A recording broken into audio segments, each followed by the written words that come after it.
Charles, one of the few people to have a little boogie when he came up here. Thank you, Charles. Okay, category 15. This is a fairly important one, to be honest, so I would ask you just to chill down and have a listen. Finally, in the best traditions of all awards ceremonies, we have our last presentation for the Builders Merchant Lifetime Achievement Award, which is sponsored by H&H UK Limited. We're here to recognise an individual who, in a lifetime of service, has made the greatest impact and contribution to the management of his company, and who has worked tirelessly to raise the profile of the industry in general. I'm delighted to announce the recipient of this year's Lifetime Achievement Award is, and he will be joining us up here in a moment, once I've told you a little bit more about him, Mr. John Lawson of Lawson's Westland.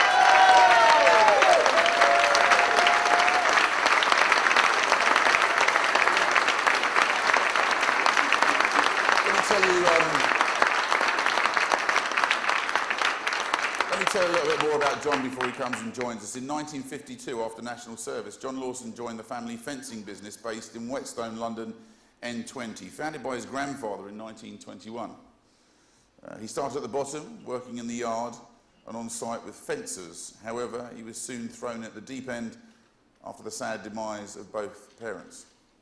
John was just 20 years old when he took over the running of the business and subsequently acquired sites in Edgware and Harrow.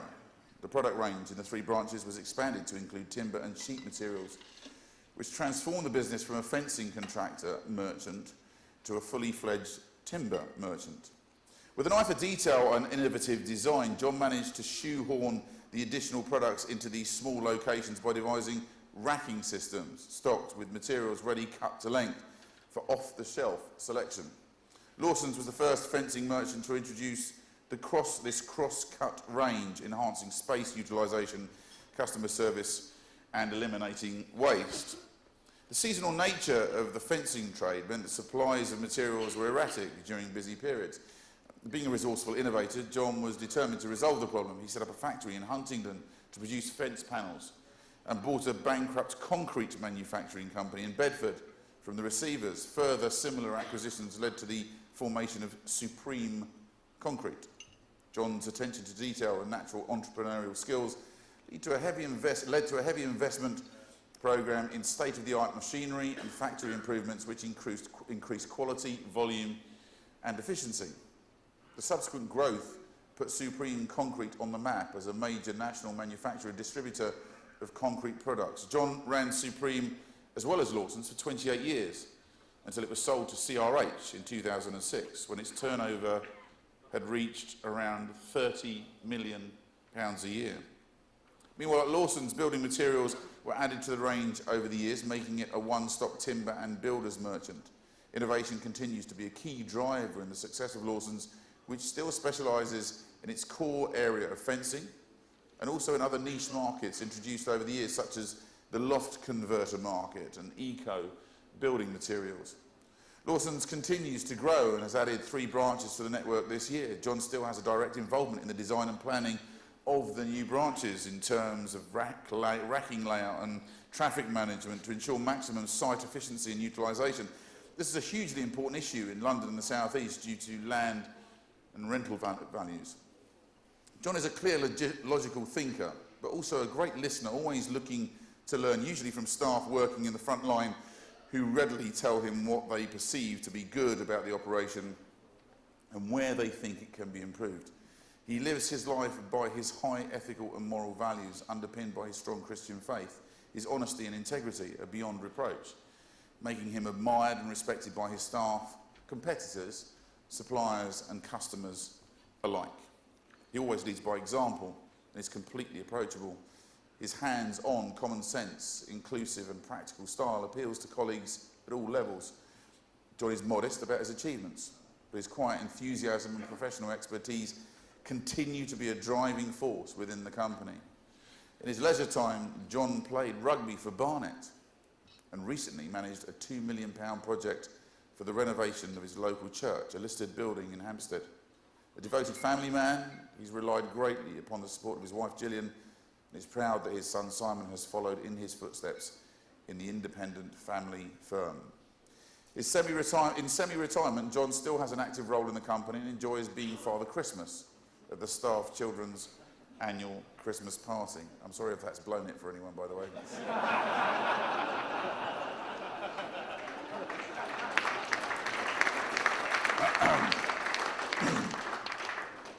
The sponsor of this award is Mark Oliver, Managing Director of H&H UK Limited. Mark will present the award to John, after which we would hope that John will give a short address. Can I now invite John and Mark to please come to the stage.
I've got to say a few words now. Is John Lawson in the room? I'd rather he could come up and say this. But anyway, ladies and gentlemen and judges, on behalf of Lawson's and a lot of staff, thank you.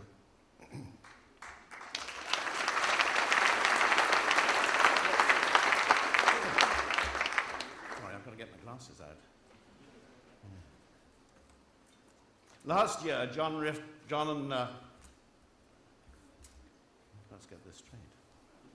Inverdale referred to a group of people who were riffraff. I don't know whether you were here then, but that's my crowd over here. And the riffraff are here again. And they will be next year and the year after. So watch out. You suppliers, you need us.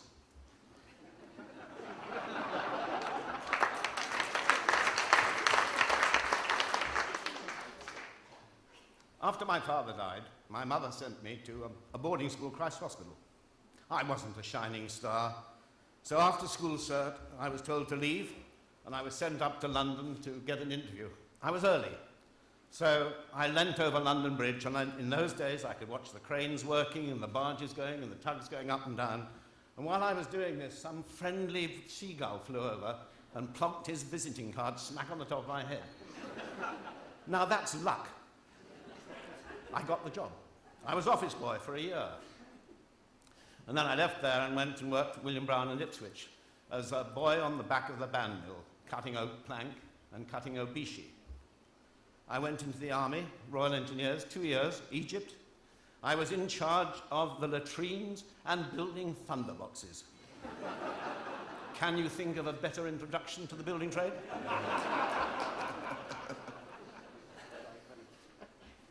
Well, luck followed me. I joined Lawson's in September 52, sorry. It was an old oak-framed building, an old forge, and 3 derelict cottages. There was a belt-driven saw, circular saw, and a chain mortiser. Round the corner, there was a little yard where we could store materials and an old tin shed. There was one brand new 3-ton lorry. That had been ordered in 1947. It was delivered in July 1952 for £900. Just shows how things have changed. There was a manager and 12 men who had been fence erectors in my father's time, and it was they who taught me the trade. We put up fences. Till 1955, timber was on license. You couldn't buy any softwood at all. You could buy, I think, £1 a month, I think was what people could get. So all we could sell was oak and obishi, and that's the fencing that we did. A lot of war damage work. And so it went on.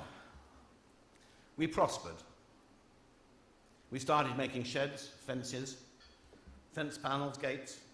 There were still local builders who had a bit of land who were building houses at that stage, and they needed fences. And so I used to go around the sites, supervising the men, getting the orders, doing some of the work too.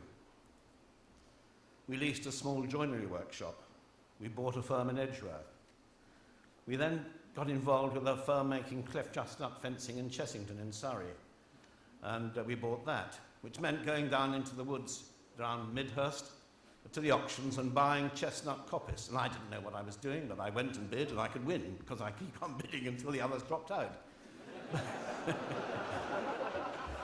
But we still did make some money at it. We then employed piece workers to go and cut the trees down in the winter and then make up the chestnut into spiles, stakes and pails in the summer, and then bring it back into the yard and do it there. So we went on. In 1967, we had another bit of luck. The garage next door to us at Whetstone was in a receiver's sale. It's quite a big garage. It had a lot of land with workshops and petrol pumps. We bid, we borrowed £62,000 and we won. And so we bought this garage. So now we had to learn how to fill cars up with the petrol pumps, how to watch out for the tanker delivery lorry who nearly always tried to fiddle you. They used to drop the dipstick on their toe so that the bottom 2 inches of the tank showed empty. But they then had 2 inches of petrol left to take back to depot and flog off. 4 years later, we realized we weren't in the petrol business. We sold the site, or at least we sold the pump section. That was less than half the site. Then we sold the pumps to Esso for £125,000. You might call that a good deal. Cost 62, we kept half of it, and we sold it for 125. Then a little later, the manager who was with me and who taught me quite a lot on the way, because he was 20 years older than I, retired, and he went off with the Chestnut Fencing Company into Chessington in Surrey, and we parted.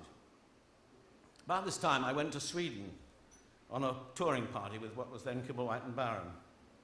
And it reinforced my belief that we were idiots and it was daft to buy random length timber because you had to sort it and it took hours. And I was determined from that point onwards always to try to get the lengths that I wanted rather than what the lengths the sawmill produced. By 72, we were bursting at the seams. We had a number of young married men who could not find places. One of them's here today. They were just hopeless for them. So under the GLC expanding town scheme, we could buy a site in Huntingdon, and then staff that wished to move could get houses.